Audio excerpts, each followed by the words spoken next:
Oh là là, la culture québécoise. Quand les personnes me demandent où j'ai fait ma mission, parce qu'ils savent que je parle français, ils disent «Oh, vous êtes allé en France?» Et je dis non, en fait, je suis allée au Québec, à Montréal. Et puis ils disent «Oh, mais ils parlent français là-bas?» Oui, ils parlent français. Et certains de mes amis qui parlent français aussi, ils disent «Non, en fait, Alissa, tu ne parles pas français. Ça n'est pas le vrai français.» Les Québécois sont très spéciaux, je dirais. Et spécial, dans le sens qu'ils sont très drôles, sont très amusants. J'adore parler avec les Québécois parce qu'ils sont très animés quand ils parlent. Et si vous voulez être Québécois, ou si vous voulez parler comme un Québécois, je dirais que tout ce qu'il faut faire, c'est de commencer une phrase avec le mot ben, ou parfois il faut juste faire une expression de la visage, une grimace comme ben, comme ça. Et puis après ça, vous dites votre phrase et vous ajoutez le mot le n'importe où dans la phrase et vous pouvez l'ajouter plusieurs fois aussi. Par exemple, vous pouvez dire, si vous parlez avec vos amis au sujet de l'école ou l'université, vous dites ben là, je n'aime pas trop le professeur, vous savez, et puis vous faites beaucoup d'hésitations comme cela.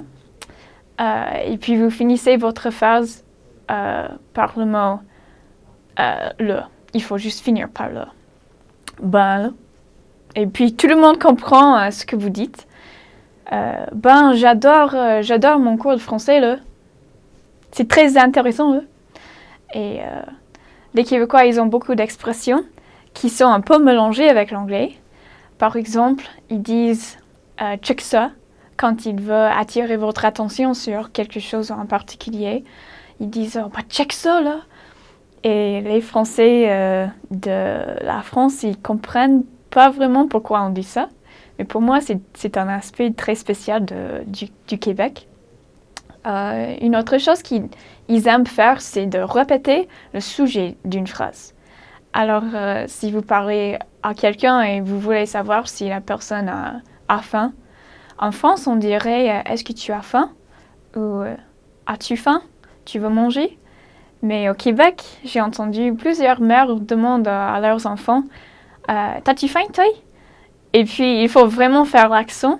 On commence par t'as, qui est, on met ensemble tu as, t'as-tu. Alors, on répète le sujet tu. T'as-tu? T'as-tu faim? T'as-tu faim, toi? Alors, voilà, il y a trois mots qui se répètent dans la phrase. Moi, j'adore dire des phrases comme cela parce que pour moi, c'est juste un aspect culturel que le reste du monde francophone ne comprend pas, ce qui est vraiment drôle. Et oui, j'adore parler avec les Québécois. Je ne comprends pas toujours ce qu'ils disent, mais ils sont très animés. J'adore parler avec eux. Un autre aspect culturel que j'adore est pendant l'hiver, quand il fait très froid dehors, ou quand il pleut beaucoup. Au Québec, on dit il pleut les clus. Quand il pleut, quand il fait très froid, il vous entrez dans la maison de quelqu'un et il vous donne des pantoufles ils sont comme des chaussettes, mais ils sont un chaussure pour vous qu'il vous donne quand vous entrez dans la maison. Et j'ai beaucoup adoré cette tradition, juste parce que je pense que ce sont de bonnes manières de enlever les chaussures, enlever les bottes quand vous entrez dans la maison. Et pour les Québécois, ça fait aussi partie de la culture de vous donner des pantoufles. Pour moi, j'ai beaucoup de respect pour ceux qui font leur-même ces pantoufles-là pour vous donner, pour que vous soyez à l'aise dans la maison. Les Québécois, ils sont très gentils. Ils ont une personnalité forte, mais ils sont très gentils.